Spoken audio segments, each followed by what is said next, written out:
Banaskantha LCB પોલીસની મોટી કામગીરી, ટ્રકમાં સાયકલના સ્પેરપાર્ટની આડમાં 85 લાખનો મુદ્દામાલ સાથે વિદેશી દારૂ પકડાયો. બનાસકાંઠા જિલ્લાના એલસીબી પોલીસે ડીસા રૂરલ પોલીસ સ્ટેશન વિસ્તારના ઝેરડા પાંથાવાડા હાઇવે રોડ ઉપર નાકાબંધી દરમિયાન મોટી કામગીરી હાથ ધરી હતી. સાયકલના સ્પેરપાર્ટની આડમાં ભારતીય બનાવટનો વિદેશી દારૂનો જથ્થો ભરેલો હોવાની બાતમીને આધારે પોલીસે કાર્યવાહી કરી હતી. પોલીસે ટ્રકમાંથી કુલ 405 પેટી એટલે કે 4860 બોટલ વિદેશી દારૂ મળી આવ્યો, જેની કિંમત 43,60,140 થાય છે. સાથે જ ટ્રક, મોબાઈલ ફોન, સાયકલના સ્પેરપાર્ટ, તાડપત્રી, દોરી અને અન્ય સામાન મળીને કુલ મુદ્દામાલ કિંમત 85,33,542 જેટલો થયો.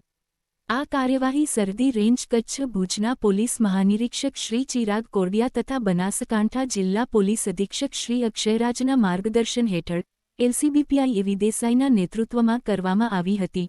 ટ્રક ડ્રાઈવર જસારામ અચલારામ જાટ અને ખલાસી ખેમારામ લાલારામ જાટ બંને બાડમેર રાજસ્થાનના રહેવાસીઓ ને સ્થળ પરથી જ પકડી પાડવામાં આવ્યા.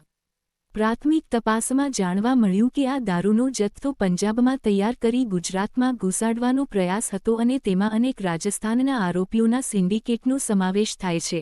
બાકી આરોપીઓ હરિરામ ઉર્ફે હરીશ ઉર્ફે દિનેશ જાટ, ધીરસિંહ સુભાષ રેવાડ, સંજયસિંહ લક્ષ્મસિંહ અને શ્રવણકુમાર લીખમારામ હાલ ફરાર છે. તેમના વિરુદ્ધ કાયદેસરની કાર્યવાહી શરૂ કરવામાં આવી છે.